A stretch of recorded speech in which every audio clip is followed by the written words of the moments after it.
Sales and marketing అనేది toughest జాబా? 100%.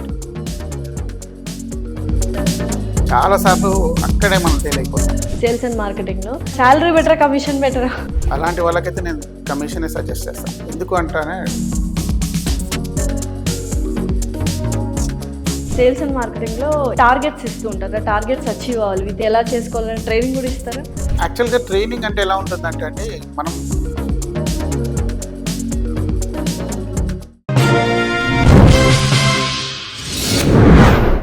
Hi, hello, నమస్తే, welcome to our channel. So ప్రస్తుతం మనతో పాటు ఉన్నారు sales and marketing trainer Venkatrao Appanna గారి. నమస్కారం అండి. నమస్తే అండి. సేల్స్ అండ్ మార్కెటింగ్ అనేది టఫెస్ట్ జాబా అంటే ఏమంటారు? 100%. 100% టఫెస్ట్. హైలీ పేడ్, హైలీ స్కిల్ బేస్డ్ జాబ్ ఇది.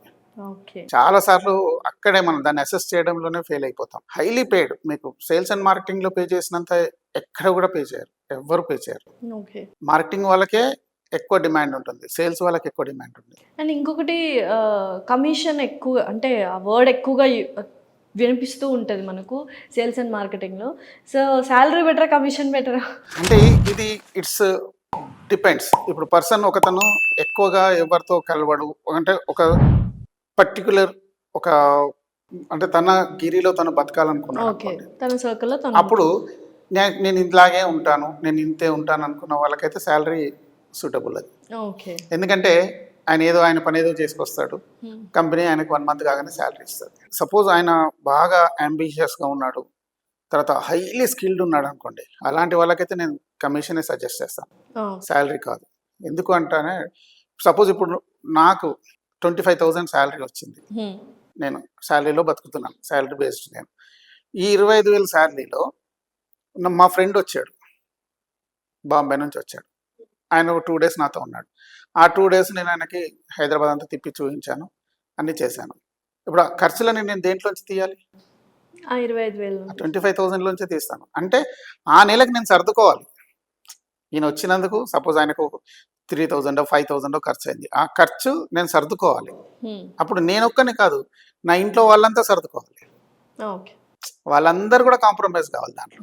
అదే సపోజ్ కమిషన్ అనుకోండి, ఎలా ఉంటుందంటే, సరే ఇప్పుడు అది వచ్చినాడు 5,000, ఈ మంత్ 5,000 ఎక్స్ట్రా తీసుకుంటాను నేను కమిషన్, సరిపోయింది. సో మీ ట్రైనింగ్లో సేల్స్ అండ్ మార్కెటింగ్లో ఎక్కువగా అందరూ ప్రెషర్ లాగా ఫీల్ అయ్యేది ఏంటంటే టార్గెట్స్ ఇస్తూ ఉంటారు. ఆ టార్గెట్స్ అచీవ్ అవ్వాలి, విత్ ఇన్ అ మంత్ కావచ్చు, with in 3 months 6 months period ఉంటుంది.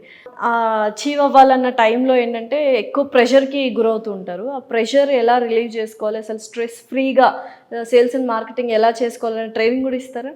డెఫినెట్గా. యాక్చువల్గా ఏంటంటే మేనేజర్స్, పైన ఉన్న మేనేజర్స్తోని అది డిపెండ్ అయి ఉంటుంది.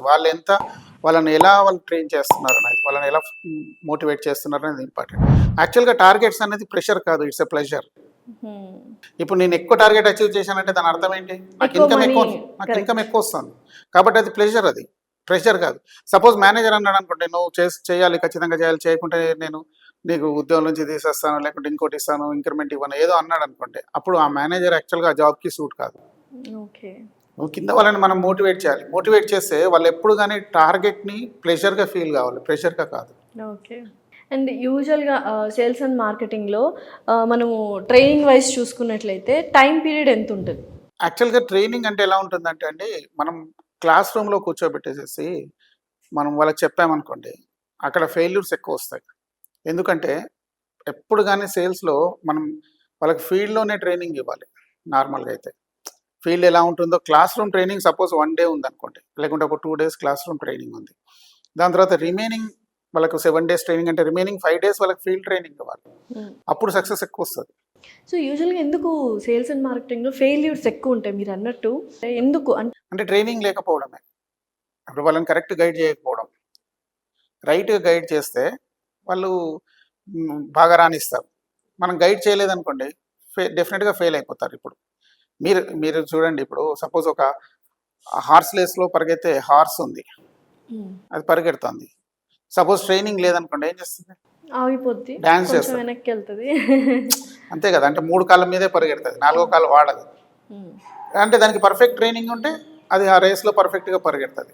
పర్ఫెక్ట్ ట్రైనింగ్ లేకుంటే అందరూ ఖచ్చితంగా, ఎవరైనా సేల్స్ అండ్ మార్కెటింగ్కి పనికి వస్తారు, మీరైనా పనికి వస్తారు. దానికి ఇవ్వాల్సిన ట్రైనింగ్ పర్ఫెక్ట్గా ఇవ్వాలి.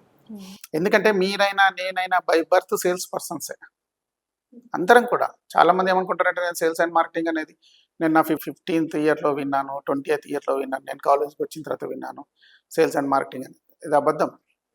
పుట్టుకతోనే మనం సేల్స్ పర్సన్స్. ఎలాగా ఎగ్జాంపుల్ చెప్పండి. ఎలాగంటే ఇప్పుడు మీరు సపోజ్ హాస్పిటల్లో పుట్టారు, మీరు ఒక లేబర్ రూమ్లోనో లేకుంటే థియేటర్లోనో పుట్టారు. పుట్టగానే ఏం చేశారు మీరు? ఏడ్చాను. అంతే కదా, ఎవరైనా చేసే పని అదే. అయితే ఏడవగానే ఏంటంటే మీరు బయట ఉన్న వాళ్ళకి, మీ నాన్నకి, మీ మామయ్యలకి, మీ అమ్మమ్మలకి, వాళ్ళకి అందరికి ఏం చెప్పారంటే, నేను వచ్చాను. ఆయనలారా మీ ఫ్యామిలీలోకి నేను వచ్చాను, నన్ను గమనించండి అని మిమ్మల్ని మీరు మార్కెటింగ్ స్టార్ట్ చేసుకున్నారు కదా. ఓకే. అంతే కదా.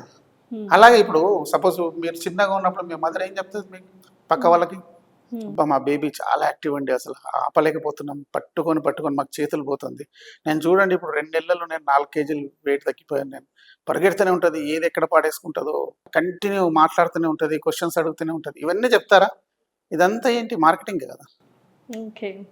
సపోజ్ పెళ్లి గురించి మాట్లాడుతున్నప్పుడు మా అమ్మాయి ఇలా ఉంటుందండి, అలా ఉంటుంది, ఇలా చేస్తుంది, దీంట్లో జాబ్ చేస్తుంది, మా అబ్బాయి సాఫ్ట్వేర్ ఇంజనీర్ దాంట్లో చేస్తున్నాడు, ₹1,00,000 సంపాదిస్తున్నాడు, సో అలా ఇవన్నీ చెప్తారు కదా. బర్త్ టు డెత్ మనం అందరం మార్కెటింగ్ చేస్తూనే ఉన్నాము, సేల్స్ అండ్ మార్కెటింగ్ లేకుండా మీరు ఊపిరి పీల్చి ఊపిరి వదలలేరు. బట్ ఎందుకు సేల్స్ అండ్ మార్కెటింగ్ అంత టఫెస్ట్ అనుకుంటారు? Toughest అంటే ఎటువంటి లక్షణాలు ఉండాలి sales and marketing Definitely tough. రాణించాలి అంటే? అంటే డెఫినెట్గా టఫెస్ట్. ఎందుకు టఫ్ అంటే you are going to deal with people, not with machine. ఒక మిషన్ అనుకోండి, ఇప్పుడు సపోజ్ ఒక కంప్యూటర్లో సాఫ్ట్వేర్ ఒకటి వేసేసేసి ఏం చేసామంటే దానికి మనం మీరు ఎన్నిసార్లు దాని క్వశ్చన్ అడిగినా అది అదే ఆన్సర్ ఇస్తుంది. ఆ సాఫ్ట్వేర్కి సంబంధించిన ఆన్సర్స్ ఇచ్చేస్తూ ఉంటుంది, దాంట్లో చేంజెస్ ఏం రావు. ఓకే. కానీ ఒక ప్రోడక్ట్ని నేను ఒకరికి అమ్మినప్పుడు అదే ప్రోడక్ట్ని ఆ పక్కతనికి అమ్మాలంటే ఇతను ఒక రకంగా ఆలోచిస్తాడు, అతను ఒక రకంగా ఆలోచిస్తాడు. ఈయనను ఎలా కన్విన్స్ చేశానో ఆయన్ని అలాగే కన్విన్స్ చేస్తానంటే కుదరదు. కాబట్టి ఏంటంటే marketing always it is not static, always dynamic. కాబట్టి మీరు దాంట్లో తగ్గట్టుగా మీరు ఉన్నారా లేదా, మార్కెట్కి తగ్గట్టుగా మీరు లేకుంటే వాష్ అవుట్ అయిపోతారు. మార్కెట్ మీ గురించి అని ఆగదు, మీ గురించి అని చేంజ్ చేసుకోదు, మార్కెట్కి తగ్గట్టుగా మనం వెళ్ళాలి. ఓకే.